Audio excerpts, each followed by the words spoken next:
Hey folks, I'm Mark Ryan, this is Super Review, and this is the Fiio FX15, an IM that is a first for Fiio in a number of ways. So it is, as far as I understand, Fio's first tribrid IM, which also makes it their first IM that they've done with electrostatic drivers, which is interesting. It's also, I believe, their first IM that has been priced at $750, making the FX15 Fio's most expensive IM to date. And well, that comes with it some pretty high expectations. And if I'm honest, when I first graphed this IM, I was kind of dreading, to be honest, spending time with it and doing this review. But fortunately for all of us, I don't review graphs. So I actually plugged these things in my ears, started listening to them, and I actually think the FX15, it's kind of special, and that's what we're going to talk about here in this review. So for the past couple of weeks, I've been living with it and listening to it, comparing it to some other IMs in its price range. And again, price range of $750 is kind of up there. So pretty high expectations. But yeah, like all my other reviews, oh no, actually, unlike all of my other reviews, this one is not a live stream. Apologies for that, but live streams are going to be on a bit of a hiatus. That said, if you have any questions about the FX15 or you just want to carry on the conversation, there's two good ways to do that. One, leave a comment in YouTube down below, or two, join me on Discord. I've got that linked in the description down below. I spend way too much time on Discord. We've got a community of just really good people that are always around having conversations about audio stuff, and I think that you would be a good addition to that community. Also, before we get started, shout out to Fiio for sending in the FX15 for review. If you want to check out the FX15, I've got it linked in the description. But with that out of the way, let's dive to the table and start talking about the physical aspects of this IM before we describe the sound, what I like about it, what I don't, and then get into some comparisons with a couple of IMs that are priced pretty similar to this. So let's start. Okay, like most Fiio IMs, you get a lot in the box, okay? This is the packaging itself, which is fairly simple and understated. Nothing to see there, but of course, what you get inside the box is what counts, and that's what we've got scattered across the table here. Let's start here with this little carry case, which is the same carry case that Fiio has included with a number of their premium IMs for a while. It's got a magnetic little clasp there, opens up, and it's got place for your earpieces, which is cute. But honestly, this is a carry case I don't really use. These things I find generally just a little bit too large and bulky for me. But I don't know, if I only had like one or two IMs, that probably wouldn't be so much of a problem. It's just mostly because I've got a bit of an IM problem. But otherwise, let's see what you get inside of this. Well, here we've got an MMCX remover, which we'll get into talking about the cable. It is an MMCX cable, and sometimes some people have issues removing those connectors. So it's nice that they include a little tool for removing that. You also get a tool for cleaning your earphones, which we won't discuss too much right now, but yes, it is worth cleaning your earphones from time to time. Over here, you also get, this is like a cable tie. It's like a magnetic little cable tie. Let's see if I can even overpower these magnets or if they'll confound me. But yeah, it's kind of an interesting little contraption. I'll be honest, I don't use these things either, but they are nonetheless kind of a cool little touch. And then this, we'll get into talking about what this thing does when we talk about the cable in a little bit. Apart from that, well, you get a plethora of ear tips. Including this little carry case, which again, Fio's been including with some of their more premium IMs for the past year or so, and I love this carry case. In fact, I love this carry case enough that I asked Fiio to start selling it, and they do. If you want to buy this carry case, it comes with all these ear tips, which I don't really need, but they sell this on their AliExpress page for like $8 or $9, and I think it's worth it. And it's nice that they include it here, obviously, with this IM. Like I mentioned, it comes with a lot of ear tips in here. You've got 5 different types of ear tips just inside this box, including a couple of pairs of foam ear tips. Here you've got 1, 2, 3 different styles of your basic silicone tips. Honestly, they describe them, and you can kind of see it here in the box. Like this, these are the balanced ones, these are bass, these are vocal. I think you should probably just ignore that. That's pretty meaningless. They don't really make a significant difference in terms of sound, at least as measured in frequency response, which is ostensibly what those things are trying to describe. But they are good to just try and find what fits your ear the best. To that point, they also include these double flange tips, which is not something I'm a big fan of using personally, but the fit is a very, very personal thing. So it's nice that they include that option in here so you can find out what fits you. But that's not even all the ear tips, because over here we've also got a couple of different sets of ear tips that don't fit inside the case, but they are a little bit more premium, I suppose. This is Fiio's newer style ear tip that they've included with some of their more recent IMs. And these tips, I generally like these. They are a little bit on the short side, which is a thing that I like for IMs that have somewhat of a long nozzle, and they have a really nice grippy silicone. My main beef with these tips is that the walls are pretty thin, which is not so much a problem for me with the small and the medium sizes, but every time I use the large size of this ear tips, the walls kind of collapse and I have an issue getting a seal. But nonetheless, it is nice that they include that set of ear tips as an option, but they also include a full set of spin fit. I think these are CP 145s or something like that, CP 100s. So I don't know. They're not like the most modern spin fit, but they are a spin fit nonetheless, and they are, well, as you can see, they're the ones that I actually used on my FX15. I'm using the small spin fits for my fit. Accessories wise, I believe I have finally described all of the accessories.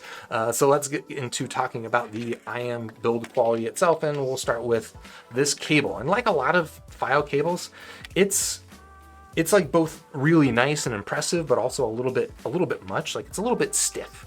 Okay, it's a little bit thick and stiff, but overall I do like this cable. As you can kind of see, maybe it's just a little bit kink prone, but generally a pretty solid cable. What I do like about it is it's got nice hardware. It feels premium. You got, a nice svelte Y split. You have a functional chin slider that stays in place. Thank goodness. And of course, like you mentioned earlier, this is our MMCX connector, so you can swap this out with another cable if you so choose. And they are a little bit on the hooked side here, which is an interesting choice. But that's not even the most interesting things about this cable, because, well, again, like Fiio has been doing with some of their more premium IMs for a while now, they've got a really cool swappable termination mechanism here. So this is a 3.5 millimeter cable, standard 3.5, but if you wanted to use this with a balance source, well, you can do that with this little adapter. So basically what you do is you take this sheath here, you spin it, you unscrew it, and then you can pull out the core. You can line this up, and hopefully we'll line it up correctly. There we go. Plug that in, spin this back on, and now I have got a balanced 4.4 millimeter cable. Now it's interesting that a lot of companies are starting to include these sort of swappable terminations so that they don't have to make the choice between balanced or unbalanced cables. I don't need a balanced cable. I prefer 3.5 millimeter, but it is nice that they include the option. And what's doubly nice is that, again, a lot of companies are doing this, but it's coming at the expense of the cable, the end of the cable just being big and chonky, and I don't want to use it. I could pretend that this thing's not a swappable. It basically is no bigger than your standard 3.5 millimeter connector, and I friggin' love that. Okay, so those are, I don't know, that's everything I can say about the cable. Let's talk about these earpieces here. And, well, I got a lot of things to say about these earpieces, honestly. They are a resin shell, a pretty high gloss finish to it, as you can see, which adds a nice sense of depth to it. I think it would be nice if that depth was maybe carried through in the faceplate design. The faceplate design just kind of looks like a printed on graphic. If it was a little bit more layered and three-dimensional, I think that would actually look pretty fantastic. But as it is, like most of the depth from the design here really is coming through from this extra thick, glossy coating on the top, which, again, I dig it. The shells are, as far as I understand, these are actually 3D printed, and I believe they're 3D printed by the same company that 3D prints the shells for a lot of Moondrop IMs, called Gears, which is an interesting choice. They are kind of a glassy look, right? It is a solid resin material, and you can see the drivers inside somewhat, although you can see that it's kind of got this amber color to it, which prevents it being entirely see-through. Nonetheless, I do think that it is quite a nice looking IM. Also worth calling out here in terms of build choices is that there is a tuning switch on the back of this. And we'll talk about what this switch does a little bit more in detail later. But what's notable here is that switch is pretty far back, and I cannot operate that with my fingers. I need a tool. Thankfully, this little cleaning tool that they include also includes, well, okay, I think it meant for cleaning your IMs, but you could also use that to operate the switch on the back of this IEM. Sometimes when other IEMs have switches on it, it is nice if it's a switch that you can operate by hand. Makes it a little bit easier to do like A/B comparisons and stuff like that. But again, we'll talk about what that switch does and why I'm personally not bothered by it. And then that gets into, talking about the fit, how this physical form factor applies to the fit. Before we get to the ear demonstration, I will mention that the nozzles are a little bit on the long side, and it is kind of like this semi-custom molded shape. You can see, it's got somewhat of a pronounced wing back here. It has somewhat pronounced like tragus catches here, right? So it's a little bit wider here at the back than it is out here at the front. And that has good things for the fit, which again, I'll show you in a little bit. But yeah, the molding I would say is just generally pretty modest, and that has benefits to it. Mostly in that it's not like a super opinionated shape, whereas some of these shapes, if they're a little bit too opinionated, they might fit my ear excellently, but if your ear is shaped a little bit differently, it could end up being painful. But I think that the way that they've done this one is pretty safe. It also means it's maybe not as secure fitting as something that is a little bit more opinionated, but I really don't have any issues with the fit of this IEM. I would say that it fits kind of medium, maybe a little bit medium large, but mostly this is a medium fit IEM. Mostly where it kind of fits a little bit medium large is just in the nozzle, where it's a little bit large, a little bit long. And you saw that I was actually extending the length with the spin fit tips. Just because they're the smaller tips, they're reaching fairly deep into my ear canal. And that's where I found that having that smaller ear tip actually worked out pretty well for me. But yeah, generally comfort's pretty good. There's no sharp edges on this thing. Obviously, it's just nice and smooth all the way around. And then fit security, stability, again, I would say is pretty good. It's not the best, but like I made it through a night with these things staying in my ears, no problem. I would say I made it through actually multiple nights because I have been living with this IEM and sleeping with it quite a bit over the past couple of weeks that I have had it. But yeah, I don't know. I think that's about as much as I can say about the physical stuff on this IEM. So let me wrap it back together with the old roadie wrap. Flop it back on the table. Make sure it's catching the light ever just so. Can we catch the light file? Let's do it. Oh my gosh, look at that light catch. Hold on. Zoom in for light catch. It's beautiful. But now let's talk about the sound on this IEM. And like I typically do, we will start by describing the sound signature. And then I'll get into describing what I like about the sound, what I don't like about it, and then how it compares versus some competitors at this price range. Sound signature wise though, right off the bat, on paper, I would describe this as kind of a V-shaped sound signature. It's got a meaty bass emphasis that starts kind of early, and not super early, but it starts at around like, I would say maybe 200 hertz. You could maybe even arguably say that the bass emphasis kind of starts at 1000 hertz, the way that it rises up. The upper mid-range and treble emphasis from around 2000 hertz up to 10,000 hertz is pretty significant.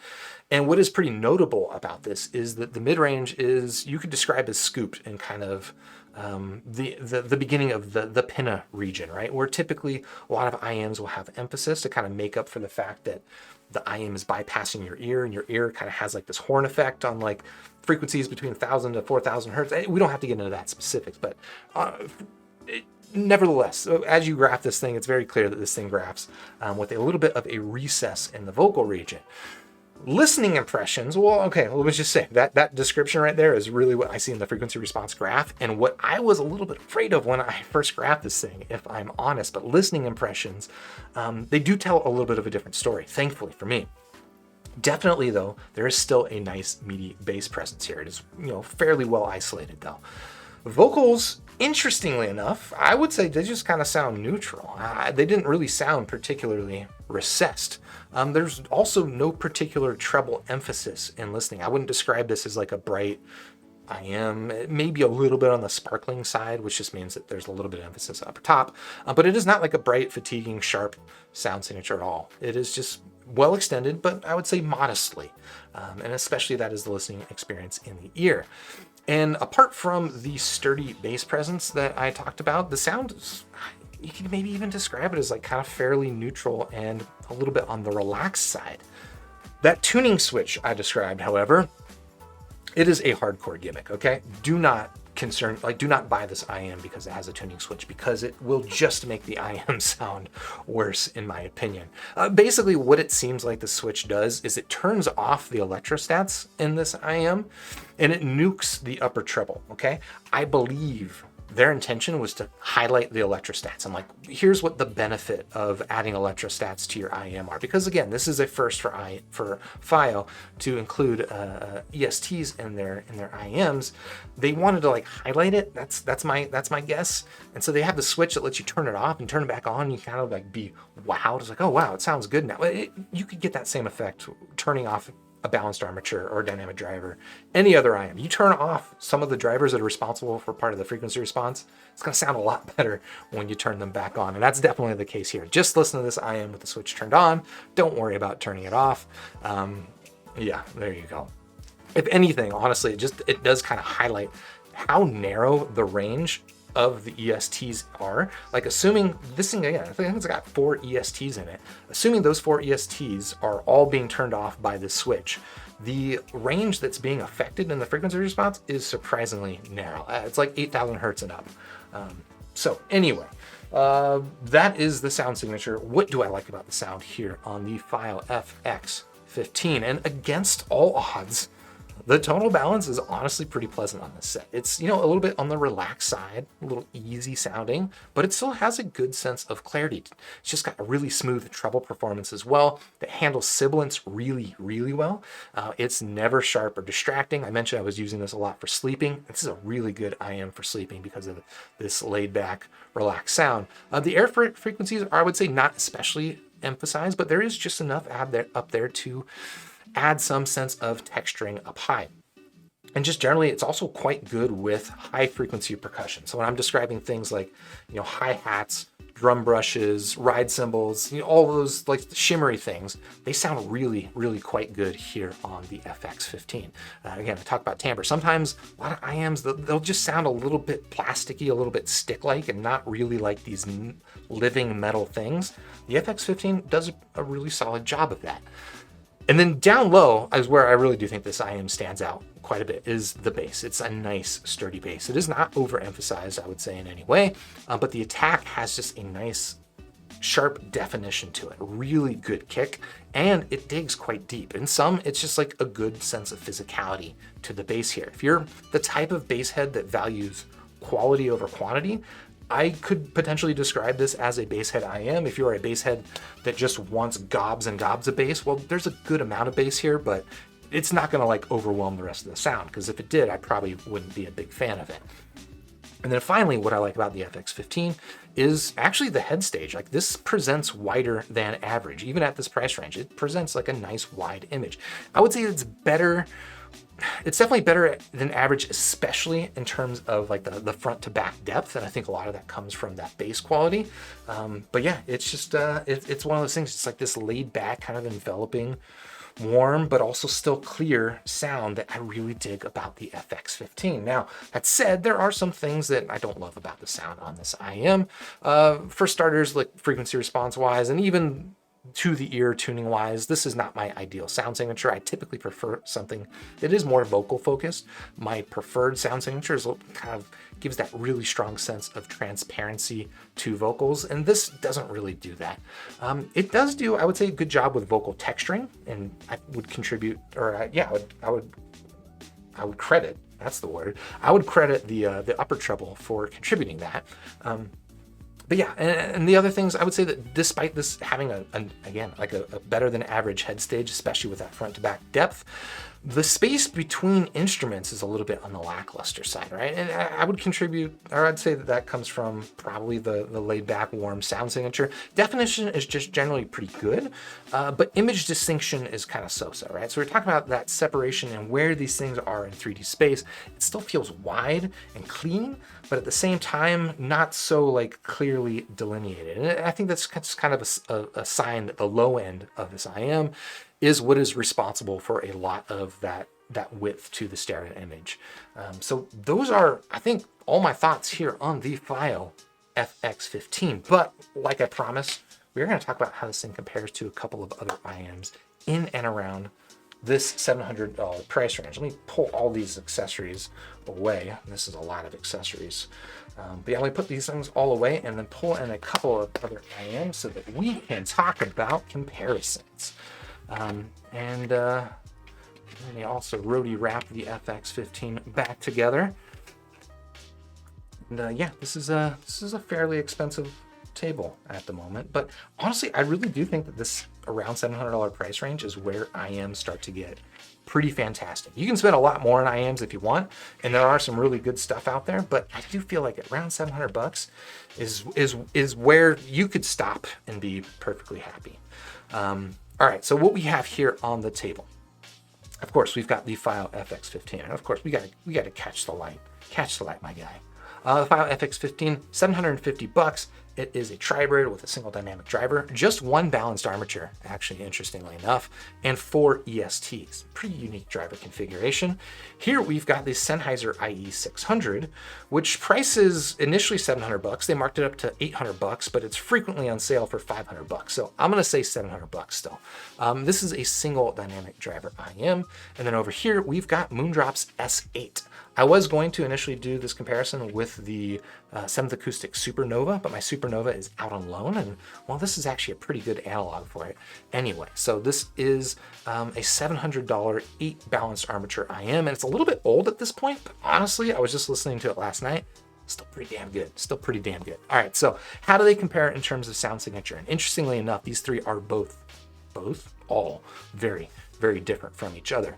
The FX15, all right, let's call it V, maybe like a downward sloping neutral. I don't know. It's got meaty bass and otherwise, frankly, fairly neutral otherwise. The vocals are maybe a little bit on the relaxed, pulled back side, but generally just kind of like this warm, laid back sound signature. The IE600 is V, but in just more of the traditional V-shaped sound signature. It is much more contrasty. The bass is much more sub-bass focused, but it still, hits pretty good. And you get, I think, pretty significant treble emphasis here on the IE600, which you may or may not have actually a problem with. It is on the edge. For me, tip rolling was a big part of me loving this IM. So I do recommend if you try this out, it's a little bit too spicy for you, try some different tips and you can probably find the right balance, but just be warned that the IE600 does ride that edge. And then finally here with the Moondrop S8, I would describe this as kind of like a clean, lean neutral. Very much a vocal forward sound, slight sub-bass bump to it, but not a very bassy IM, and just smooth but somewhat present treble. Like there's one of the cleanest, nicest treble presentations in the IM world. How do they compare now in terms of technical performance? Well, here where the FX15 is really strong is just in its wide, diffuse presentation. It's maybe subtle on details, but they're still present and nice and smooth. And really what stands out here is the bass definition. It's just a sweet, satisfying bass dig that is, in my opinion, the star of the FX15 show. The IE600 has got really, because of that treble emphasis, really sharp transients, really indexes high on detail definition. The bass is also deep and rich, but I would say it's less dominant of a bass presentation versus the FX15, whereas this feels almost like, like someone like ran into the side of your house. This bass is nice and localized and feels a little bit more integrated into the music. And then finally over here with the S8, just really excellent stereo width. Again, I described this as having a better than average soundstage. I think this indexes more from the front to back sort of depth wise, and this index is a little bit higher in terms of the left to right width wise.